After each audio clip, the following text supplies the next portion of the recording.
Joke, sir. Well, baby, don't get your hopes up. Power break the sky, home by Larry and do donuts. So what? I know these niggas.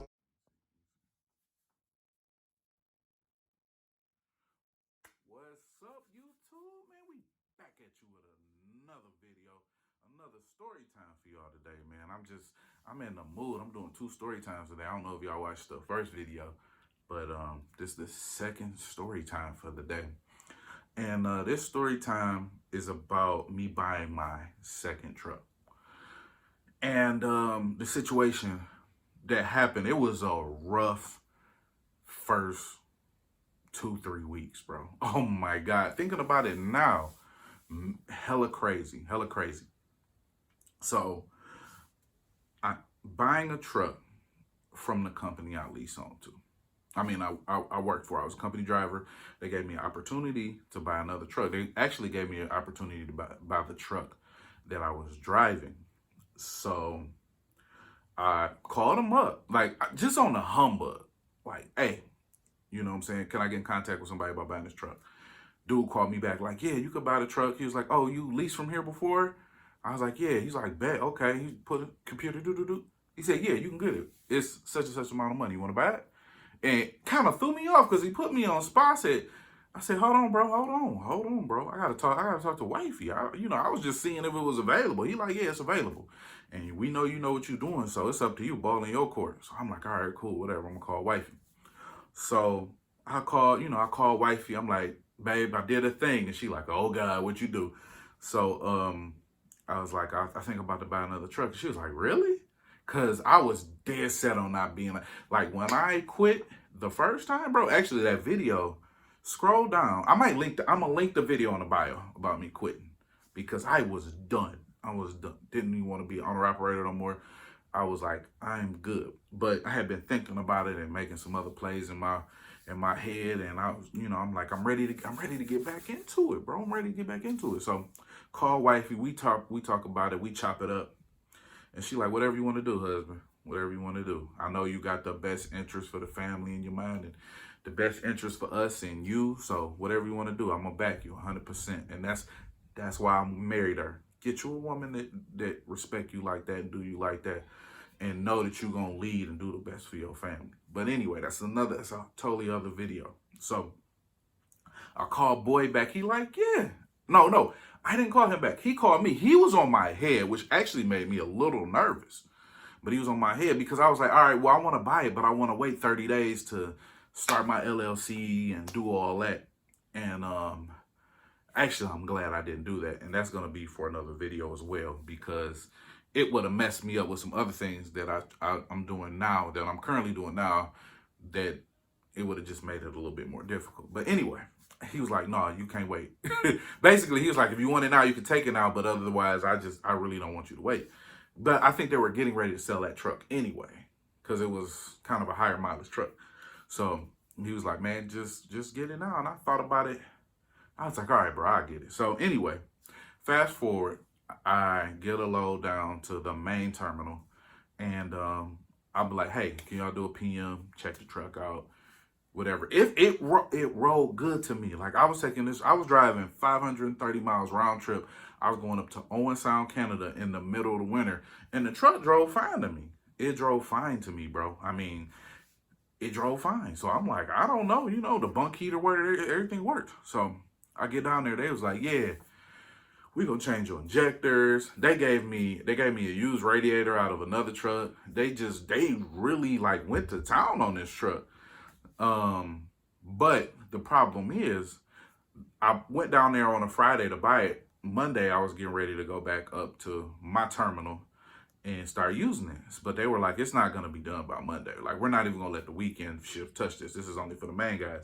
So I go down there and I go back up with one of their trucks, right? So this is where it get interesting at. So I go back up there with one of the loaner trucks from down there where the main terminal is, right? So I come back up there with the loaner truck, and I'm driving the loaner truck. I'm like, yeah, whoop-de-whoop. Bro, I go do my Canada run. I come back down. The next day, I go to do my other run. Tell me why the truck they gave me as a loaner broke down. I was like, all right. I was a little messed up because I'm like, it's weird. But I'm like, whatever, bro. It's not mine. So they end up taking it to the shop or whatever, and they give me another loaner truck, right? So I'm driving this loaner truck. Boom, boom, boom. Cool, right? I'm driving this loaner truck. This truck breaks down, bro. I'm like, what? So the first truck that I broke down was a Freightliner. The second truck that I drove that broke down was a Volvo. Same day, bro. I said, I guess I'm not supposed to go to Canada today. I guess I'm not supposed to go to Canada today. So they sent out a tow truck, come get me. Same exact issue though, which was weird. Both like the transmissions was having a hard time communicating with the computer to make it shift. Both trucks did that, right? So I get another truck. Another Freightliner. This is next week. So I finished it up. You know what I'm saying? I get this Freightliner. I do the rest of the week. We're on the second week. My truck's still not ready. So I'm going up to Canada. Doing my route. On my way back down from coming out of Canada, I pull over. I had to pee. No, I didn't have to pee. I'm sorry. Excuse me. I had to put coolant because this truck had a coolant leak. It was a good truck, but it had a coolant leak. So I'm putting more coolant in there or whatever. And I go to start the truck back up again. Truck won't start. Truck says no transmission.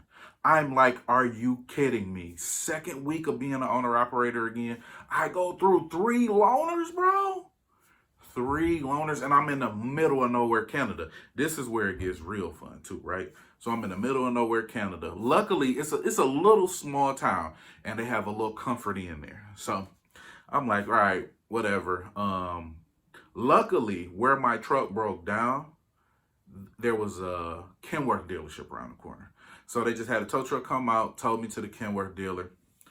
The Kenworth dealer, which is weird, never happened to me before, but they said they'll fix it. But I guess it's because it's in Canada and there was nothing else around. I think the Freightliner dealership was like 150 miles away. Because I wasn't on the 401, I was going along the lake. So they said they'll fix it. So I'll go get a hotel, which I had to pay out of my pocket, because guess what? I'm owner operator now. So I go to a hotel, get a room. I just try to chill and calm down for the night. Like, just really try to bring my woosah down, because this is the second week of being an owner-op, bro. Again, and it's going terrible. And I'm like, bro, did I make a wrong decision?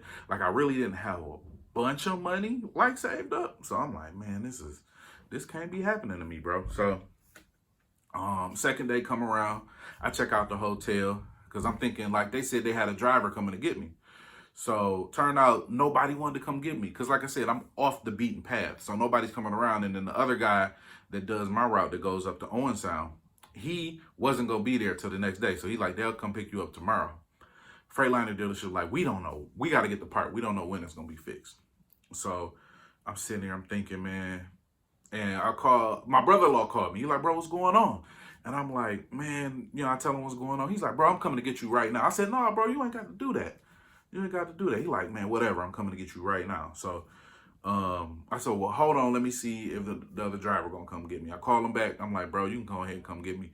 You can go ahead and come get me. I'm gonna hook you up, bro. So bro, come get me. And that's the only way I got home. I would have been stuck in Canada till at least the next day if Buddy would have felt like it was appropriate to come and get me. So I was a little mad about that too. So I get back down to Romulus. That's where my terminal is. So I get back down to Romulus, Michigan, and I finally get a decent loaner. Now, I get this loaner, right? And I do my route and everything's good. I have my, but I couldn't, it was a Romulus loaner in the other terminal down in where my other terminal is. They got separate loaners. So I was like, I'm going to leave this Romulus loaner up here. I have my homeboy drive me down and I pick up my truck. So I finally pick up my truck. It was good to go. No more issues. And I got back to doing my route. But man, it was a crazy first 2 weeks, bro. I mean, the craziest. And the good thing about it is, even though with me getting all them loaners, they didn't make me pay for the loaners. I had to pay. The only thing I really came out of pocket for was the hotel room, but they didn't make me pay for the loaners. None of them. They didn't charge me to fix my truck, and you know what I'm saying, my truck. It runs pretty good, so they didn't make me fix my truck. So, and my first 2 checks, I think my first check was $1,400. So even with all that, my first check was like $1,400, bro. So I still did good on that check. And then my second check was decent as hell too. I think it might have been 12 or something like that. That's even with all the loaners, and I didn't pay for fuel because I had loaners. It was just really, it started off rough, but it turned out to be pretty good because I started off with money in my pocket. But guess what? After all that happened, guess what happened? Pandemic hit March. I bought my truck February 1st, and the pandemic hit. They started all that pandemic shit like middle of March. So I really, after I got my truck back, maybe had it a month before the pandemic hit. And that's a whole nother video right there, bro. So, hey, man, we at 10 minutes, man. I'm about to shut it down, bro. Like, subscribe, comment, bro. Comment your crazy lease operator, owner operator stories, bro, because I know I can't be the only one that had a crazy ass 2 weeks like that. Like, subscribe, comment, follow, all that stuff. Follow me on IG. I'm gonna link the IG in the bio and all that, man. Hey, man, I appreciate y'all watching. Tune in for more videos, man. I'm gonna try to keep them dropping, bro. All right.